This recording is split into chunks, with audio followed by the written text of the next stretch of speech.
What you see here are all the Epstein files that mention Trump, but if you click on some of them, they no longer exist. The Department of Justice removed some files that mention Trump. This is one of those deleted files.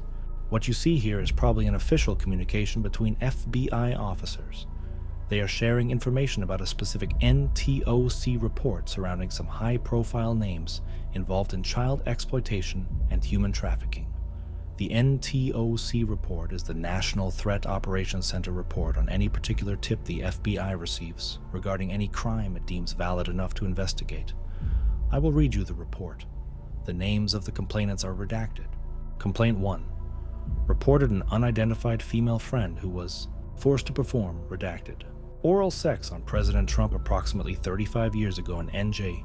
The friend told, redacted, that she was approximately 13 to 14 years old when this occurred, and the friend allegedly bit President Trump while performing oral sex. The friend was allegedly hit in the face after she laughed about biting President Trump. The friend said she was also abused by Epstein.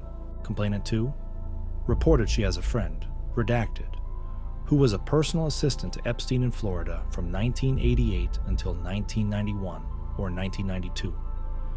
This friend shared names of some of the guests at Epstein's parties, including Bill Clinton and Donald Trump. Complainant 3.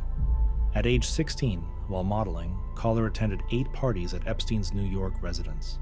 Caller named other individuals involved in big orgy parties with her, other young girls, and older Victoria's Secret models, including Bill Clinton and Donald Trump. Complaint 4. Online complainant reported she was a victim and witness to a sex trafficking ring at the Trump golf course in Rancho Palos Verdes, California, between 1995 to 1996. Complainant reported Ghislaine Maxwell as the madam and broker for sex parties, clients of whom included Epstein, Robin Leach, and Donald Trump. Complainant reported participating in orgies and that some girls went missing, rumored to have been murdered and buried at the facility. Complainant reported being threatened by Trump's then head of security that if she ever talked of what went on there, or who she saw, she would end up as fertilizer for the back 9 holes like the other. Complainant reported his ex-girlfriend, redacted, were victims of Epstein's and one was murdered. While working as a limousine driver, complainant recalled picking up Donald Trump in 1995 to take him to Dallas-Fort Worth Airport.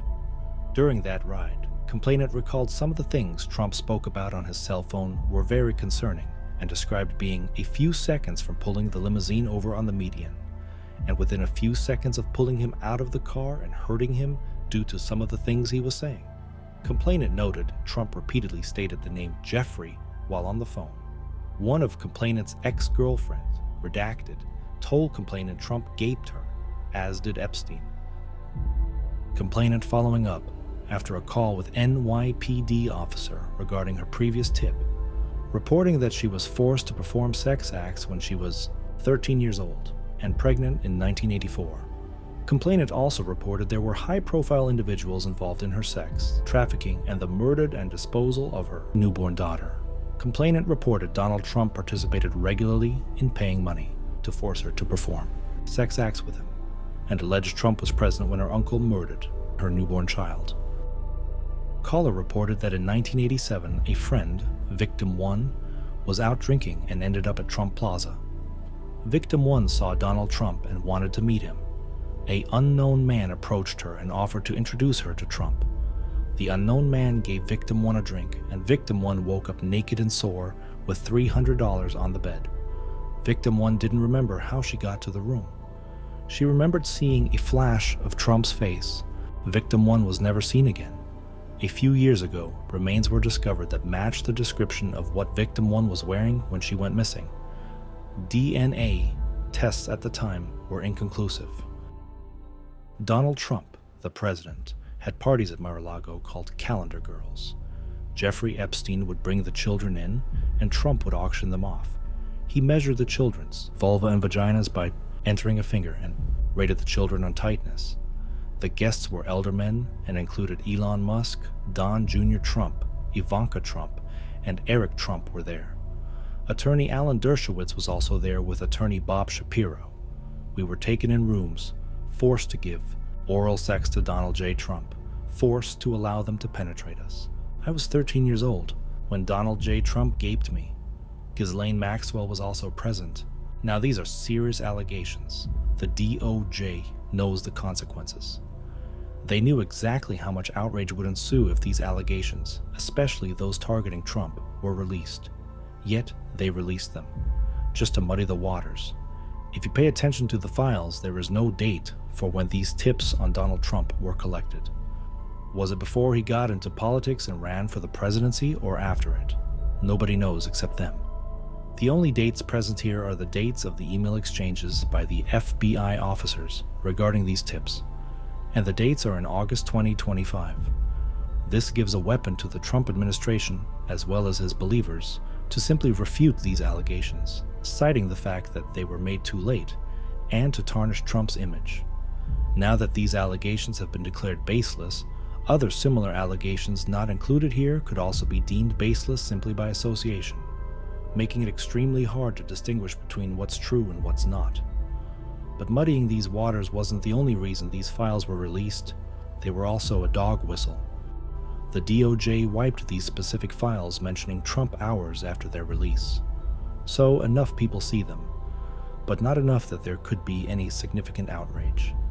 What the DOJ wanted was plausible deniability. The DOJ itself claimed that the allegations made against Trump were outrageous and borderline fake. That message was for those who believe in Trump, but there was another message as well. Those who paid attention know the fact that the tips received by the FBI weren't in 2025 alone. We don't even know when they were made. So, there exists a chance that these allegations could be true. And what signifies this very fact is that the DOJ took down these specific files, despite claiming that they were false by pointing to a pretext that didn't exist. Why delete false information unless you are terrified of what the data might actually prove? As I said, it was a dog whistle, and those who were able to understand, understood, and those who decided to close their eyes have successfully fallen into the trap of muddy waters. These muddy waters are the fortress of Trump, behind which lie the other 3 million files that the DOJ has refused to release. In DOJ's own words, they have now complied with the Epstein Files Transparency Act and won't release files any further. The DOJ has given a hint of what there could be in the unreleased files. The truth is right in front of us, but there is nothing we can do about it, because the files that are undefendable probably lie in those unreleased 3 million files. Yes.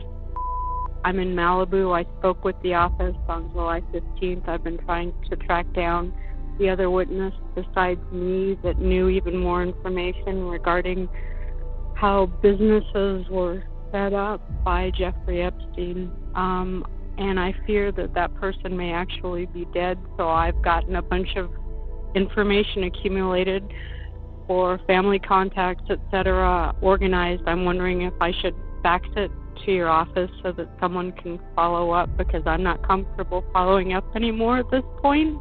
Thank you. It is Tuesday, July 30th. You're 3 hours ahead. It's 2:18 here. Thank you.